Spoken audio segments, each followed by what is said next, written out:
يا رسول الله قلبي يحبك في فؤادي لك علاقة قوية يا رسول الله. أعوذ بالله من الشيطان الرجيم.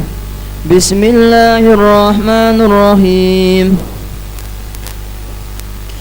يا أيها الناس كلوا مما في الأرض حنانا طيبا ولا تتبعوا خطوات الشيطان إنه لكم عدو مبين.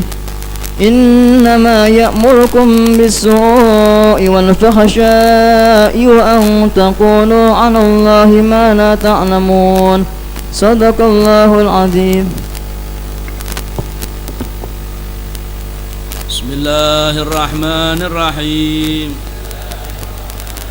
نويت التعلم والتعليم والتذكر والتذكير والنفع والانتفاع والإفادة والاستفادة والحث على التمسك بكتاب الله وسنة رسوله صلى الله عليه وسلم والدعاء إلى الهدى والدلالة على الخير ابتغاء مرضاته وقربه وثوابه وحسن الخاتمة مع اللطف والعافية والصلاح العاقبة. رب اشرح لي صدري ويسر لي أمري واحلل عقدة من لساني يفقه قولي واهدي قلبي وسدد لساني. الفاتحة. الحمد لله رب العالمين الرحمن الرحيم مالك يوم الدين إياك نعبد وإياك نستعين اهدنا الصراط المستقيم صراط الذين أنعمت عليهم غير المغضوب عليهم ولا الضالين. رب اغفر لي ولوالدي آمين. الحمد لله والصلاة والسلام على سيدنا محمد بن عبد الله وعلى آله وصحبه ومن والاه. قال المصنف رحمه تعالى ونفعنا به وبعلومه في الدارين آمين رضي الله عنكم. Fi kitab Ayaqutun Nafis fi bab ar-radha'. Malam ini kita kembali membahas tentang fikih yang berhubungan tentang ar-radha'. Ar-radha' yakni di dalam syariatun Nabi Muhammad sallallahu alaihi wasallam, yakni apabila ada seorang perempuan menyusui anaknya.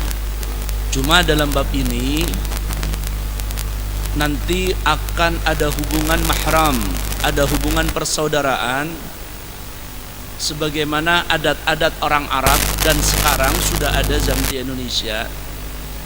Dari mulai zaman Nabi Muhammad sallallahu alaihi wasallam ada beberapa perempuan yang dipilih oleh Allah untuk menyusui Rasulullah sallallahu alaihi wasallam. Sebagian kita mengetahui bahwa yang menyusui Rasulullah sallallahu alaihi wasallam adalah ibunda tercinta Sayyidatina Aminah binti Wahab dari Bani Zahra. Kemudian Sayyidatina Halimatus Sa'diyah. Kemudian ada lagi Thuwaibah al-Athlamiyah. Sebagian lagi ahli sejarah menerangkan bukan hanya 3 perempuan yang menyusui Rasulullah sallallahu alaihi wasallam, akan tetapi ada 8 perempuan yang pengen mendapatkan keberkahan menyusui Rasulullah sallallahu alaihi wasallam. Kulluhunna, mereka semua adalah orang-orang yang dipilih oleh Allah Subhanahu wa taala.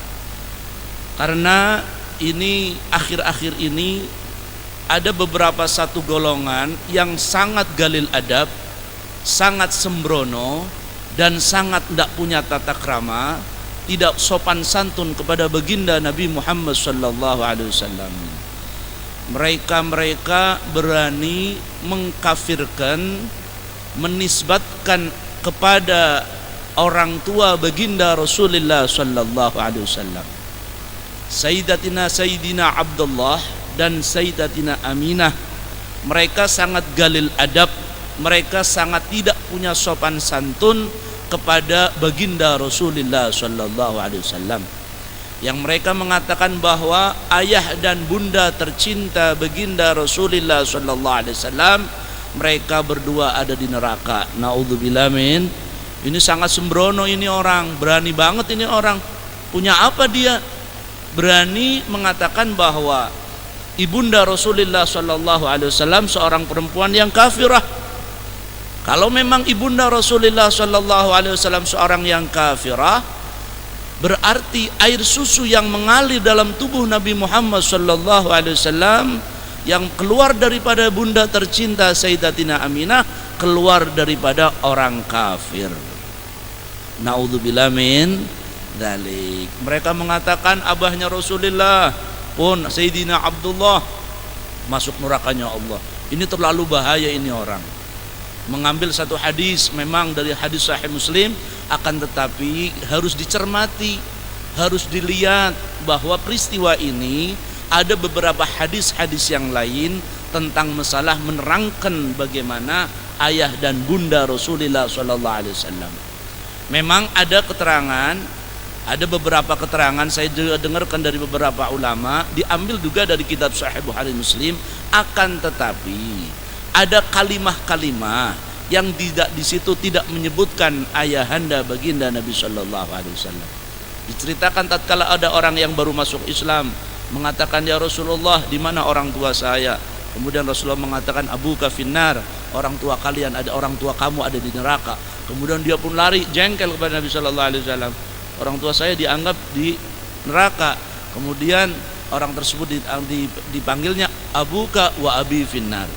Hadis ini ada yang mengatakan bahwa bimakna al-abi, al-makna bukan abi, sebab dalam lughatul arabiyah kata-kata abi sebagian bukan bimakna orang tua, tapi sebagian bimakna ammun Nabi sallallahu alaihi wasallam. Kalau ammun Nabi sallallahu alaihi wasallam wajar, paman Rasulullah banyak yang masuk neraka, Abu Jahal, Abu Lahab, kadzalika abuna Ibrahim, Azar. Ada mengatakan Sayyidina Azar itu adalah orang tua, itu bukan orang tua Nabi, huwa ammun Nabi Allah Ibrahim alaihis salam. Cuma kita melihat sejarah, artinya begini ya, secara logika saja, secara akal saja, tatkala kita begitu seudahnya kepada kedua orang tua Rasulullah sallallahu alaihi wasallam, kedua orang tua Rasulullah sallallahu alaihi wasallam, padahal kalau kita lihat saja di di kalam Sayyidil Habib Umar, di sini dikatakan fa ana khiyarun min khiyarin qad kharajtu min nikahin li ilahiya sana. Sayyidina Habib mengatakan apa yang diucapkan Rasul, fa ana khiyarun min khiyarin, saya adalah orang yang dipilih dari orang yang terpilih, dari Kinanah, dari Quraisy, dan orang yang paling dipilih huwa Nabi Muhammad sallallahu alaihi wasallam. Min nikahin ilahiyah sana, dari satu pernikahan yang di situ Allah pun akan menjaganya.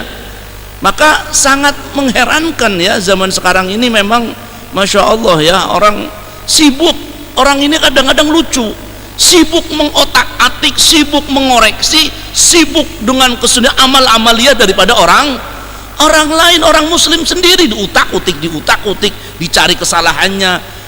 Kalau masih banyak pembahasan yang lain, masih banyak pembahasan tentang bagaimana mengkafirkan kedua orang tua Nabi Muhammad SAW. Rasulullah tatkala dihina oleh orang kafir, bahwa orang tua Rasulullah SAW mereka dikatakan masuk nerakanya Allah, Rasulullah menangis.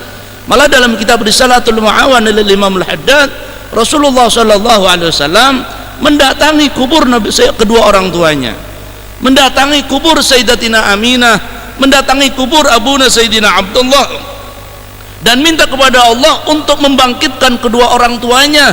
Dan orang tua Nabi pun bangkit dari alam kuburnya, kemudian mengatakan asyhadu an la ilaha illallah wa asyhadu anna Muhammadan Rasulullah.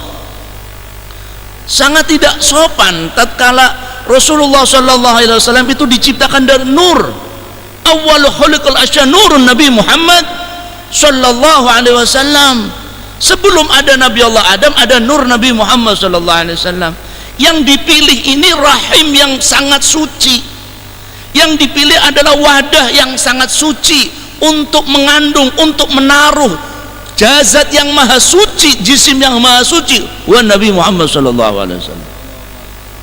Orang awam saja kalau mau nikah, mencari, mohon maaf ya, mencari wa'ashiruhunna bil ma'ruf, mencari perempuannya saja, perempuan yang wadahnya baik, yang rahimnya baik, yang keturunannya baik. Ini orang awam. Kita orang awam saja kalau mau mencari seorang, mau menantu, seorang mau mencari istri pun melihat nanti bagaimana tatkala saya punya seorang istri, benih saya akan taruh di mana, akan taruh di tempat yang kayak apa. Kalau tempatnya sudah tempat orang yang kafir, masa pantas akan menjadi tempat manusia yang maha mulia, Nabi Muhammad sallallahu alaihi. Jadi sekarang ini banyak ustadz-ustadz yang masya Allah berani mengkritik Nabi Muhammad sallallahu alaihi wasallam, berani sangat tidak sopannya, berani sekali mengatakan kedua orang Rasul, kedua orang tua Nabi sallallahu alaihi wasallam adalah orang-orang yang masuk nerakanya Allah.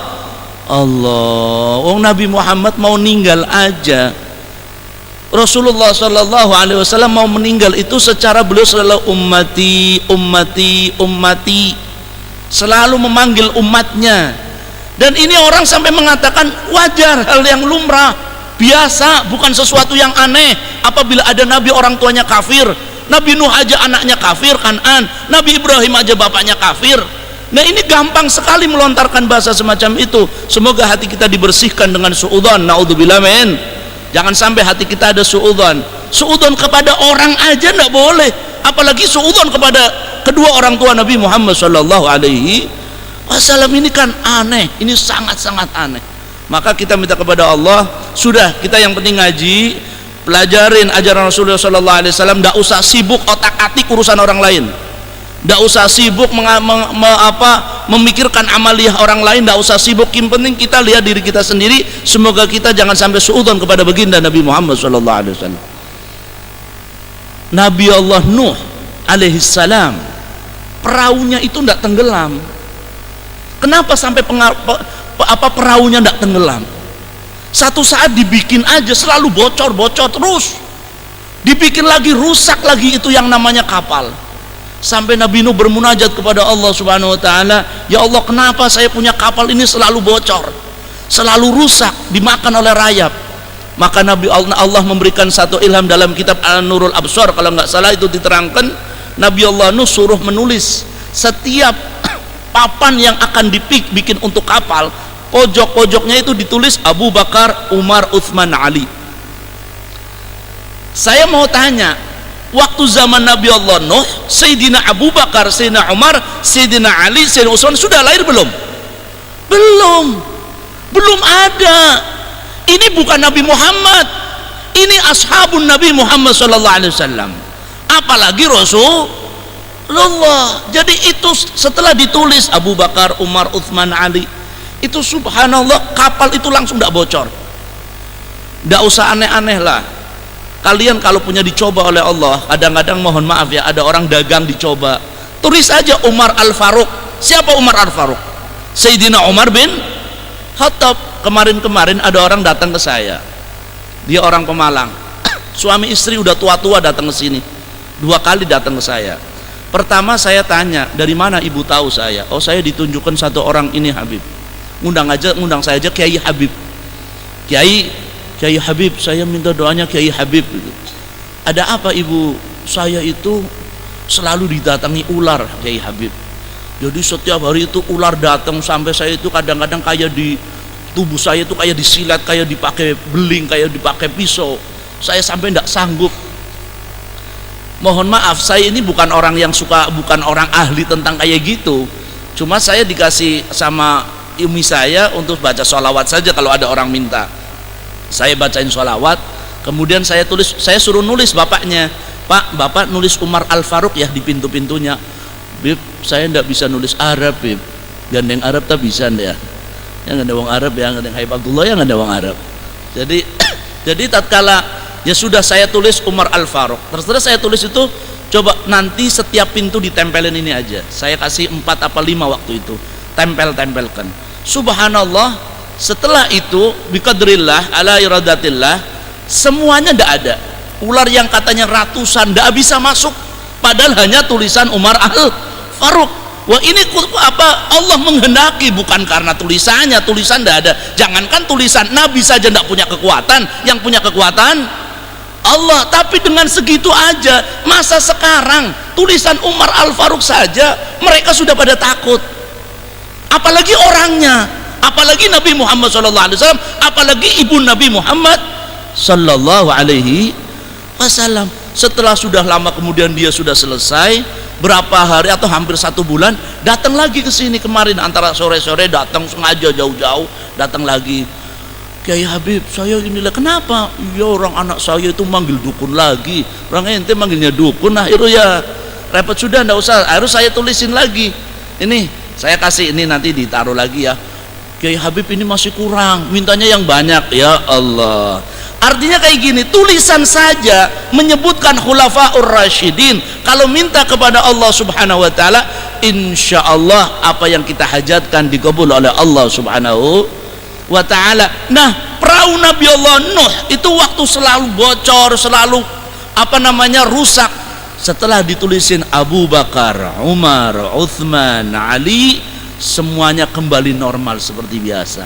Dan ba'dul ulama mengatakan, mengambil sir sejarah, tatkala perahu Nabi Nuh tidak tenggelam, karena dalam perahu Nabi Nuh ada nur Nabi Muhammad sallallahu alaihi wasallam. Wa kadzalika Nabi Allah Ibrahim alaihissalam, tatkala Nabi Allah Ibrahim alaihissalam dibakar oleh Raja Namrud tidak mempan, di dalam tubuh Nabi Allah Ibrahim ada nur Nabi Muhammad sallallahu alaihi wasallam. Nur tersebut berpindah ke sulbi Nabi Allah Ibrahim sampai kepada Nabi Allah Ismail Nabi Allah Ismail alaihissalam disembelih tidak mempan, karena dalam diri Nabi Allah Ismail ada nur Nabi Muhammad sallallahu alaihi wasallam. Sampai kembali nur tersebut berpindah kepada sulbi tahirah, tulang yang sangat suci, yakni sulbi Abdullah abu Nabi Yunus sallallahu alaihi wasallam. Sebelum Sayyidina Abdullah lahir, Sayyidina Abdul Muttalib nazar, kalau anak saya ini laki-laki akan saya sembelih. Maka Rasulullah namanya kan banyak, di antara Rasulullah ada namanya Ibnu Dzabihain. Rasulullah itu cucu anak daripada orang yang pernah akan disembelih. Yang pertama Abuna Ismail alaihis, yang kedua Sayyidina Abdullah. Ini Sayyidina Abdul Muttalib nazar, kalau anak saya laki-laki saya sembelih. Subhanallah, lahir manusia yang mulia, seorang laki-laki yang suci, putra daripada Sayyidina Abdullah fi ayyamil fatrah. Ayyamil fatrah antara Nabi dan 2 Nabi, tidak diutus oleh Nabi, maka mereka orang-orang yang diselamatkan daripada nerakanya Allah Subhanahu wa ta'ala. Nabi Sayyidina Abdullah, waktu beliau meninggal, Rasulullah masih dalam perut umur 2 bulan dalam perutnya, masih dalam perut sudah meninggal. Kemudian ayah ibunda tercinta umur 6 tahun meninggal. Kemudian artinya sebelum Rasulullah diangkat jadi Nabi, berarti belum ada Nabi waktu itu. Maka ulama Ahlus Sunnah mengatakan itu ayyamil fatrah. Ayyamul fatrah adalah masa 2 kenabian. Maka mereka-mereka yang di masa tersebut orang-orang yang diselamatkan oleh Allah Subhanahu wa taala dari api neraka. Wa minhum ayahanda Nabi Muhammad sallallahu alaihi wasallam dan ibunda Nabi Muhammad sallallahu alaihi wasallam. Nazar tetap nazar. Orang Arab dulu kalau sudah pegang janji, mereka tidak mau notabene, akan ditepati itu janji. Setelah sudah menginjak dewasa, seluruh keluarga Abu Abdul Muttalib mereka menuju Ka'bah. Semua orang Mekah bingung melihat ada apa Sayyidina Abdul Muttalib membawa anaknya yang sangat ganteng. Gantengnya Sayyidina Abdullah mohon maaf, gantengnya Sayyidina Abdullah membikin pincut seluruh wanita Mekah. Sampai-sampai mohon maaf, ini Sayyidina Abdullah lagi berjalan, ada perempuan waktu niku mau melamar Sayyidatina Aminah. Itu di tengah jalan ada perempuan saking senengnya melihat Sayyidina Abdullah sampai minta hubungan suami istri. Ditarik, maksudnya ayo dengan saya dulu, artinya saking cintanya pengen mendapatkan benih daripada Sayyidina Abdullah. Tapi Sayyidina Abdullah orang yang sangat suci. Tatkala nadar harus disembelih, apa yang terjadi? Seluruh orang Mekah tidak ada yang terima, sama meminta kepada Sayyidina Abdul Muttalib untuk membatalkan nadarnya. Kemudian datang kepada orang pintar, mohon maaf, datang kepada orang pintar bukan berarti kepada orang yang waktu itu ditokohkan, mencari solusi gimana jalan terbaik. Setelah datang mendapatkan satu isyarah, sudah diganti dengan onta 10 onta, diganti Abdullah dengan 10 onta. Kalau nanti di bil qur'ah dengan diundi keluar apa, onta atau Abdullah? Kalau keluar Abdullah ya sudah disembelih, kalau keluar onta ya 10 onta disembelih sebagai nadarnya. Setelah dikocolok antara dua nama Sayyidina Abdullah Jamal dengan onta, yang keluar nama Abdullah. Coba, berarti Sayyidina Abdullah harus disembelih. Semua orang kafir Quraisy, orang Quraisy tersebut minta ditambah lagi 20 deh, 20 lagi, 20 onta, cepet ganti, kumpulin 20 onta, diundi lagi, yang keluar Abdullah lagi. Sudah 30 onta, sampai 60 sampai 70 onta, namanya Abdullah terus. Tapi tidak mungkin Sayyidina Abdullah dibunuh. Kenapa? Karena dalam sulbit tahirah Sayyidina Abdullah ada nur Nabi Muhammad sallallahu alaihi wasallam. Ning Sayyidina Abdullah meninggal, bapaknya Kanjeng Nabi siapa? Tidak ada. Ini menjaganya Allah Subhanahu wa taala kepada Sayyidina Abdullah. Sampai 100 onta baru terjadi nama onta muncul, 100 onta disembelih, semuanya disodakokan kepada orang Mekah untuk mengganti Sayyidina Abdullah. Waktu nur itu berpindah kepada Sayyidina, dalam Anwarul Muhammadiyah, waktu Sayyidina Abdul Muttalib mohon maaf, setelah Sayyidina Abdullah meninggal, kemudian Rasulullah Shallallahu Alaihi Wasallam dipegang oleh pamannya, oleh datunya. Sayyidina Abdul Muttalib masih mengalami itu tragedi datangnya datangnya orang kafir mau menghancurkan Ka'bah. Itu waktu melihat Sayyidina Abu Thalib itu aja wajahnya itu sudah beda, melihat daripada kakek Nabi Muhammad SAW. Ontanya itu gak berani melihat wajah Sayyidina Abdul Muttalib karena onta itu berbicara, dalam tubuh ini ada bekas daripada nur Nabi Muhammad SAW. Sampai beliau Sayyidina Abdullah nikah dengan Sayyidatina Aminah. Waktu nikah dengan Sayyidina Aminah, wajah Sayyidina Abdullah berubah, tidak kayak dulu lagi. Karena Pak nurnya sudah berpindah kepada Sayyidatina Aminah, sampai menempel dalam Sayyidatina Aminah. Yang beliau diterangkan dalam beberapa sejarah, tatkala Sayyidina Aminah hamil tidak merasakan sama sekali rasa susahnya orang hamil. Yang ngabarin siapa? Malaikat Jibril mengatakan kepada Sayyidina Aminah bahwa dalam tubuh Sayyidina Aminah ada benih yang mulia, yakni Nabi Muhammad sallallahu alaihi wasallam. Jadi ini aneh, ada orang akhir-akhir kayak gini, ustadz-ustadz yang masya Allah tidak tahu, dulu-dulu tidak ada, ini muncul-muncul akhir-akhir kayak gini. Kenapa sudah tidak suka dengan Imam Ghazali, sudah tidak suka dengan Kanjeng Syekh Abdul Qadir Al-Jilani, sudah tidak suka dengan kedua orang tua Nabi Muhammad sallallahu alaihi wasallam. Jadi tanamkan hati kita, akidah kita jangan sampai suudzon kepada para ulama-ulamanya Allah. Kita jangan sampai husud kepada wali-walinya Allah. Betul, tidak ada selain Nabi yang maksum. Yang maksum hanya anbiya wal mursalin, sahabat, para ulama, para walinya Allah, para habaib, para kiai. Kita semua ini tidak maksum. Kita semua ini banyak melakukan dosa. Tapi kalau kita melihat ibadahnya para ulama zaman dulu, yang mereka bukan nabi saja, saking pengen cintanya kepada Nabi Muhammad, sholat dalam satu hari satu malam ada ajaran 1000 rakaat. 1000 rakaat. Terus kita mau suudzon kepada beliau-beliau semacam itu? Kita mau mengatakan oh dia bukan manusia, dia bukan nabi? Mungkin betul, kalau bicara mungkin ada salah, semua ada. Tapi kita harus punya sopan santun dong. Kita harus punya tata tata krama. Jangan sampai tidak mau belajar Ihya. Gara-gara apa? Dalam kitab Ihya itu banyak sekali hadis-hadis yang dhaif, hadis-hadis yang maudhu, hadis-hadis yang palsu.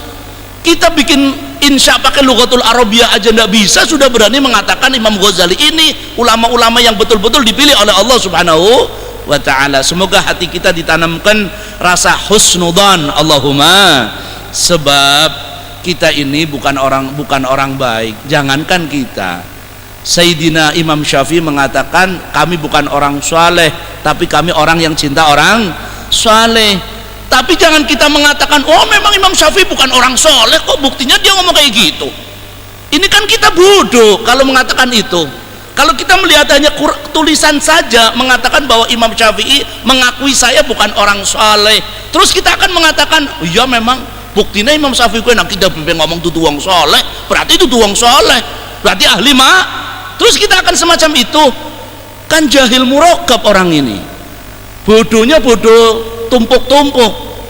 Murakkab sudah terlalu sulit ini diobati karena kadang-kadang hatinya sudah suudzon, naudzubillah min. Contoh mohon maaf ya, ini yang bahasa awam aja. Ada gurunya kalian datang dari Jakarta, masalan mondok di Jakarta, atau mohon maaf misalkan Mbah Maimun kesinilah. Terus Mbah Maimun ngomong saya, udah Bib, nggak usah repot-repot Bib, Habib nggak usah apa-apa, air putih aja lah, air putih aja cukup Bib.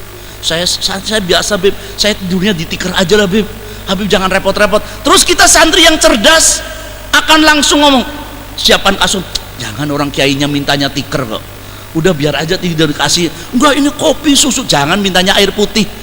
Ini kan santri yang blow on. Kalau santri yang cerdas, walaupun mintanya semacam itu, kita siapkan semuanya, walaupun mintanya cuma air putih. Tapi kan santri harus cerdas. Apalagi tatkala ulama mengatakan saya bukan orang soleh, cuma saya orang suka orang soleh. Terus kita akan mengatakan, tuh kitabnya aja Imam Syafi'i mengakui sendiri dia orang soleh, dia bukan orang soleh, dia ngaku sendiri, kok kita mengakui bahwa Imam Syafi'i orang soleh? Imam Ghazali mengatakan dalam kitabnya, saya itu taksir kurang memahami dalam kitab-kitab fikih karena saya kurang paham ilmu fikih. Terus kita akan mengatakan Imam Ghazali aja ngakui sendiri dia ada ahli fikih. Nah ini orang bodoh atau gimana ini? Kalau dia orang yang pinter, melihat ini mimba ditawadhu, daripada andap asor, orang yang sangat baik, mereka istilah padi itu semakin banyak semakin merunduk. Bukan berarti kita mengatakan Imam Ghazali bukan ahli fikih, bukan ahli hadis, bukan itu. Tawadhu'nya beliau, subhanallah, beliau orang alama, ahli fikih, tetap mengatakan bukan ahli fikih. Tapi kalau kita bahasa kitabnya langsung mengatakan bahwa enggak, ini buktinya sendiri, ini tulisannya aja kayak gitu, entenya aja terlalu mengkultuskan, entenya aja terlalu mengagung-agungkan, orang beliaunya aja mengakui bukan orang soleh. Waduh, ini zaman sudah zaman akhir, naudzubillah min. Nah ini orang-orang bodoh, tapi pada masya Allah ya, orang-orang bodoh kadang-kadang mereka ini apa ya, kurang ajar, galil adab, tidak punya sopan santun. La tusayyiduni, jangan sebut saya sayyid. Ya sudah, kalau memang tidak sebut sayyid, kita tidak boleh menyebut nama Sayyidina Muhammad. Memang tidak ada masalah. Anda mau nyebut Nabi Yuna, Anda mau Habibuna, Anda mau nyebut Syekholiluna, mau menyebut Sayyiduna, ya silakan. Dah juga silakan. Cuma kita kan lagi pengen menghormati Nabi kita, Nabi Muhammad sallallahu alaihi. Contoh misalkan anak presiden menek, terus kayak Jokowi menek kayak kira ya. Paling dah bapak bersih. Waktu saya di Mekah, waktu Sayyid Muhammad bin Abbas Al-Maliki meninggal, itu ada santri Indonesia ini gaya. Jadi santri ini apa namanya ya? Cara bahasa Tegalnya petakilan. Gaya dia. Di sana itu pemimpin Sayyid Abdullah, Sultan Abdullah itu anaknya Fahad itu kerajaan yang memang wibawanya sangat besar. Di mata polisi-polisinya, di mata kerajaan karena dia seorang sultan. Waktu meninggalnya Sayyid Muhammad, mohon maaf, ini Sayyid Sultan Abdullah, anaknya Raja Fahad, mendatangi tahlil yang kedua. Hari kedua tahlilnya Sayyid Muhammad bin Ali bin Al-Maliki, malam keduanya saya melihat sendiri. Saya datang dan waktu itu saya di Mekah. Kami tahlil karena puasa qoblal maghrib, buka bersama. Ba'da sholatu taraweh seluruh pondok itu dirapikan. Mohon maaf, beliau Sayyid Muhammad bin Ali bin Asy'ari seorang ulama besar, dan begitu dakwah beliau sangat besar tantangannya di kota Mekah. Akan tetapi Raja Sultan pemerintahan pun sedikit baik dengan keluarga Sayyid Muhammad. Waktu saya datang ke sana saya bingung, ini ada apa, kursi kok pada ditata-tata rapi.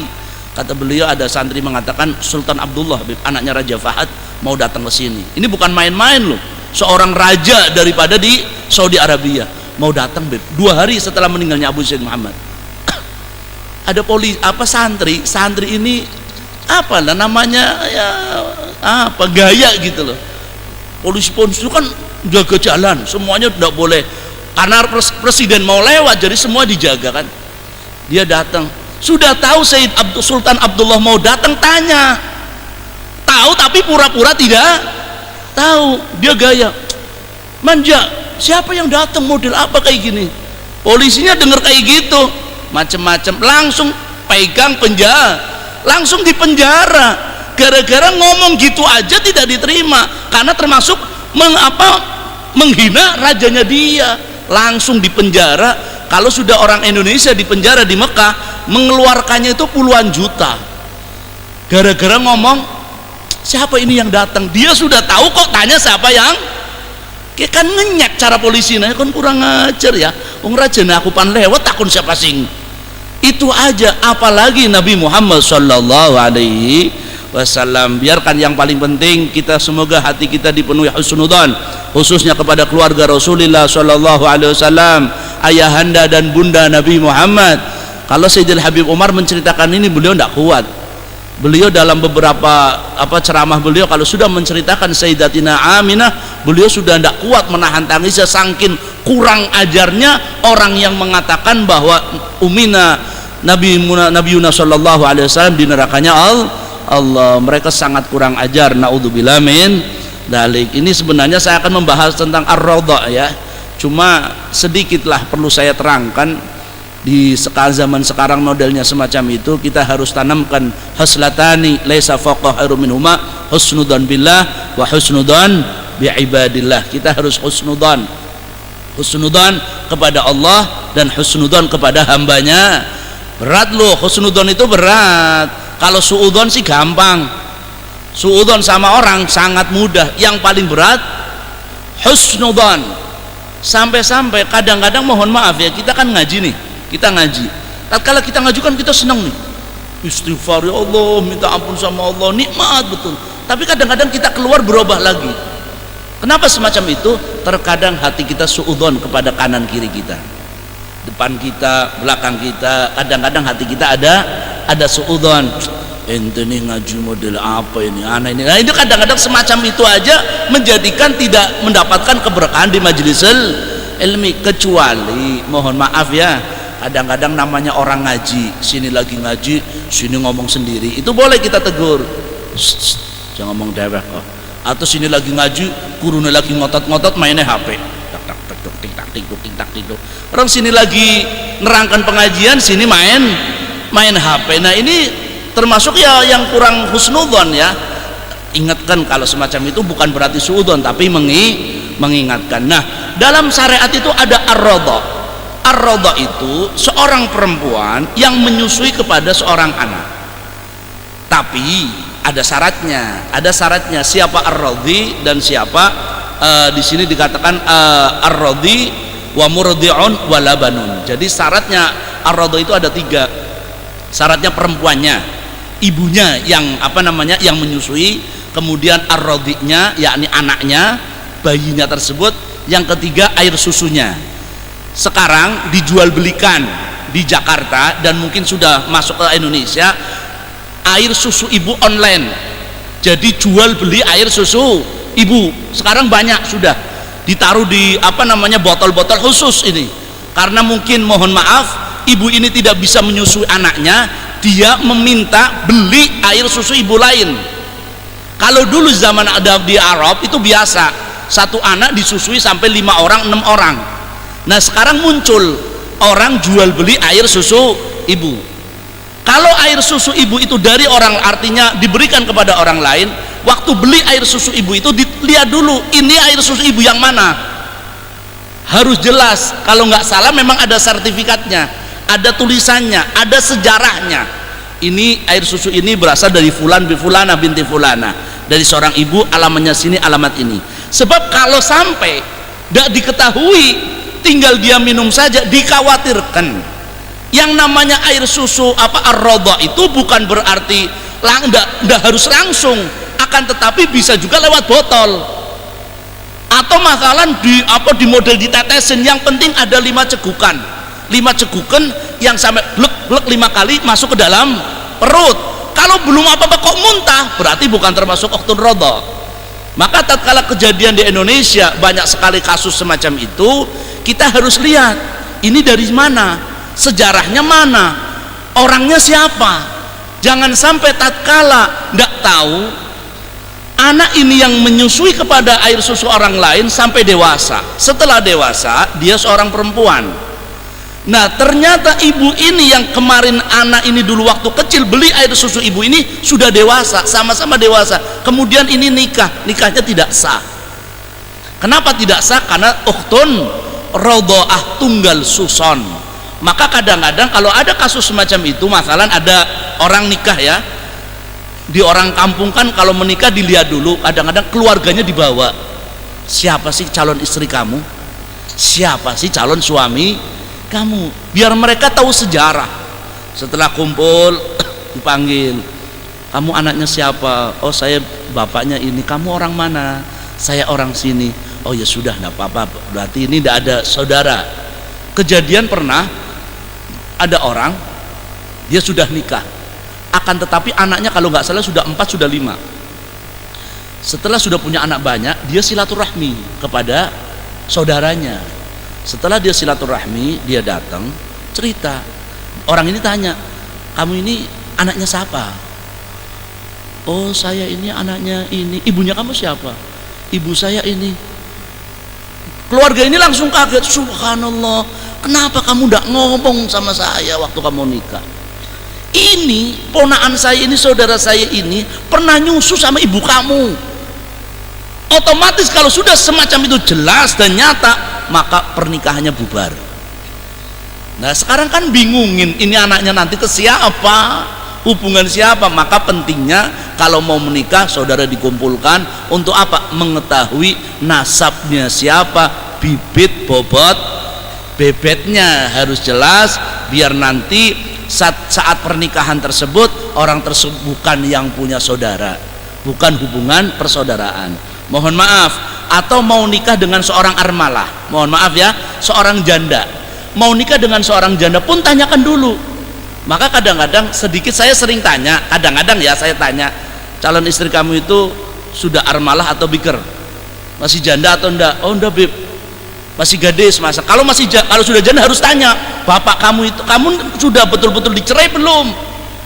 Pernah kasus di Tegal, sudah mau nikah nih, rame sudah kumpul sama rame, waktu mau nikah Habib ini tanya, istri kamu siapa? Istri saya fulanah binti fulanah. Armalah atau biker? Gadis atau muda? Janda? Janda. Ada surat cerainya? Tidak ada Habib, saya tidak mau nikahkan. Cari surat cerai dulu. Oh orangnya enggak. Kalau tidak ada surat cerai, ditelepon orangnya, suaminya tadi suami pertamanya ditelepon, Mas jenengan suaminya ini. Oh iya, apa benar jenengan sudah mencerai suami kamu? Oh iya, sudah saya cerai 3. Oh selesai masalah. Jangan sampai perempuan satu tumpuk-tumpuk punya suami bojone loro. Coba barang wis nikah, wis 2 anak siji, sing lanangnya teka, nah kita bojone aku. Nah gimana coba? Bisa satu perempuan punya suami 2. Kalau suami punya perempuan 2 sih tidak apa-apa. Yang kalau dibalik tidak boleh. Makanya pentingnya apabila menikah, lihat dulu sejarah perempuan tersebut. Ar-radha wallahu a'lam bissawab. Semoga manfaat, Allahumma amin ya rabbal alamin. Ini ada biasa titipan pengumuman dari panitia ziarah ya. Untuk ziarah kursi sudah penuh, cuma diminta untuk yang akan ziarah habis taklim untuk ke kantor Darul Mustafa ya, untuk di atas. Sebab seperti janji saya kemarin, setiap jamaah akan diberikan souvenir baju batik Jadi paling dah diukur. Engko wong awake gede dimaine es. Ora mlebuan. Jadi mohon nanti habis acara, habis pengajian ini silahkan menemui panitia ziarah. Kami berangkat tanggal malam Sabtu, tanggal 2 April ya. Tanggal 2 April. Jadi satu untuk administrasi juga, yang keduanya untuk pengukuran masalah souvenir baju batik yang akan digunakan untuk ziarah aulia dan hadir haul al-imamain. Juga hadiah Fatihah ini semoga diberikan kesehatan oleh Allah Subhanahu wa taala. Bapak Hadi Ismanto dan Laila Noviani juga Ahmad Mundir, semoga diberikan kesembuhan oleh Allah Subhanahu wa taala dan minta didoakan supaya dimudahkan dalam ujian, diberikan kelulusan. Rofi Atuni, namanya cakep banget, Atuni Dilah, siapa yang nulis? Tulisannya terlalu cakep. Rufi, semoga diberi semuanya juga semoga diberi kelulusan. Dan insya Allah ujiannya apa? Bulan Mei ya? Apa bulan April? Ada yang April, ada yang Mei. Insya Allah nanti sebelum ada ujian seperti biasa, ujian nasional, semoga sudah bukan musim hujan, kita akan mengadakan tabligh akbar di Taman Rakyat untuk berdoa bareng-bareng. Semoga adik-adik yang akan melakukan ujian diberikan kelulusan oleh Allah. Tapi syaratnya orang cuma pan ujian dong ngaji. Iya, aja dong pan ngaji, dong pan ujian ngaji penuh. Anak-anak tapi kok bar pengajian, bar lulusan hilang maning. Ning kaya kok cuma gara lulus lahir. Ora lulus kabeh insyaallah. Lulus kabeh Allahumma amin ya rabbal al-Fatihah. Alhamdulillahirabbil alamin arrahmanir rahim maliki yaumiddin. Iyyaka na'budu wa iyyaka nasta'in ihdinas siratal mustaqim siratal ladzina an'amta 'alaihim ghairil maghdubi 'alaihim waladdallin. Afdalu dzikri fa'lam annahu la ilaha illallah, la ilaha illallah, la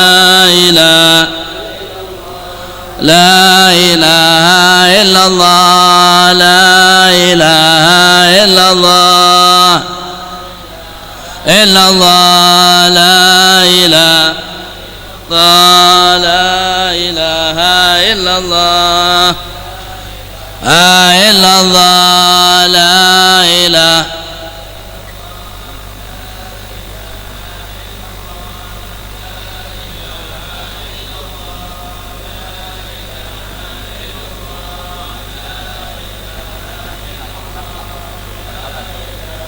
Illallah, la ilaha illallah, illallah, la ilaha illallah, la ilaha illallah, la ilaha illallah,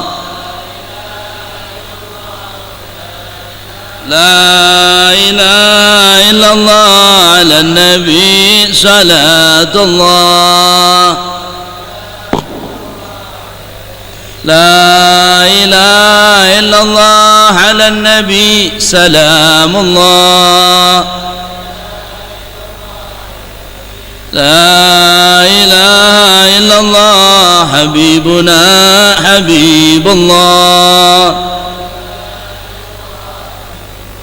Subhanallah wa bihamdi, subhanallah wa bihamdi, subhanallah wa bihamdi, subhanallah wa bihamdi, subhanallah wa bihamdi, subhanallah wa bihamdi, subhanallah wa bihamdi, subhanallahil azim.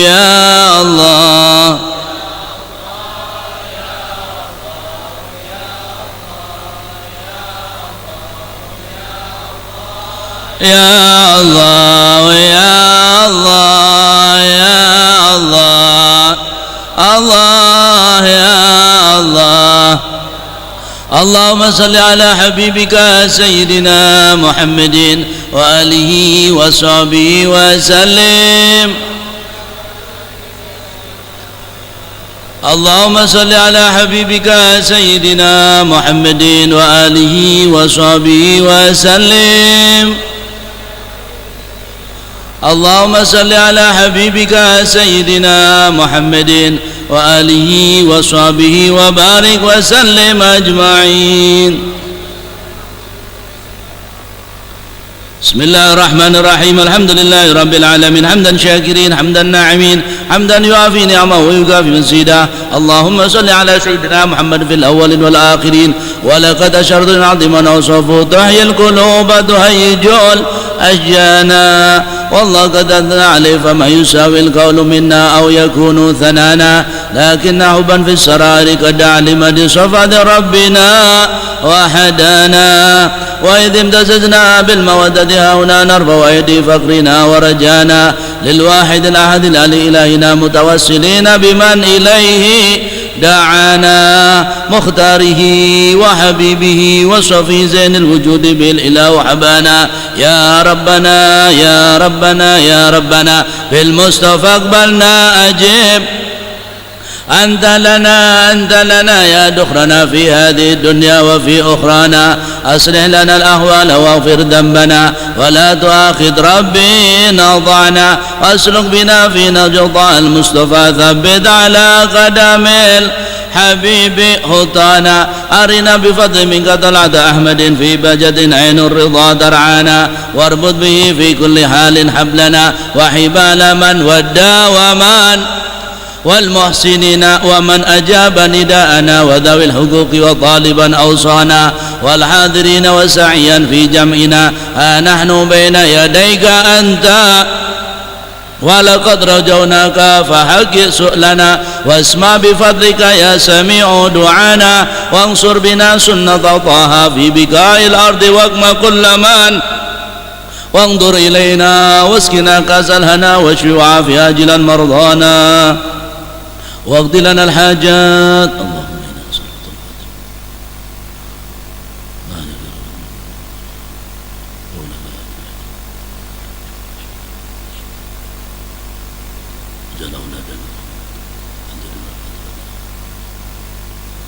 واقض لنا الحاجات واحسن ختمنا عند الممات وأصلحا عقبانا. يا ربي واجمعنا وأحبابا لنا في دارك الفردوس يا رجوانا. يا ربي واجمعنا وأحبابا لنا في دارك الفردوس يا رجوانا. يا ربي واجمعنا.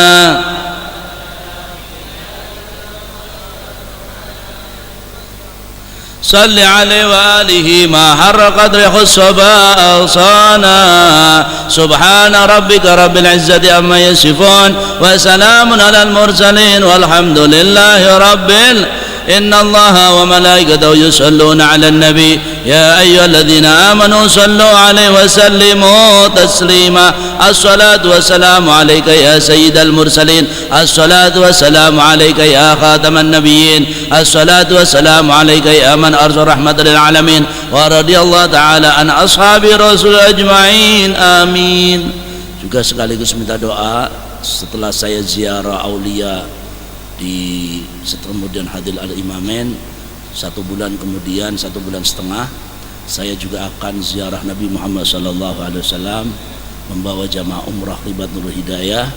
Masih ada kira-kira 8 orang perdana saya membawa jamaah umrah dan barangkali ada yang mau ikut masih ada waktu berangkat insyaallah bulan Mei tanggal 14. Semoga ziarah makbulah, ziarah diterima oleh Allah Subhanahu wa taala.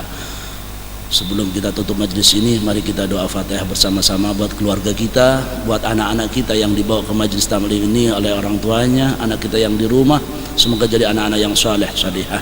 Dan semoga orang tua kita yang sudah meninggal, Allah luaskan kuburnya, yang masih hidup Allah panjangkan umurnya, Allah angkat derajatnya. Yang belum sholat semoga mau sholat, yang belum ngaji semoga ngaji, dan semoga doa kita diampuni oleh dosa kita diampuni oleh Allah.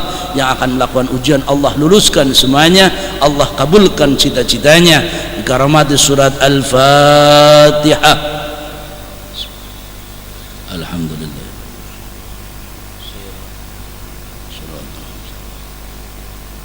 ربنا ربنا ربنا يا ربه يا ربه يا ربه ربنا إنك أنت السميع العليم وتب علينا إنك أنت التواب الرحيم والحمد لله رب يا ربنا اعترفنا بأننا اعترفنا وأننا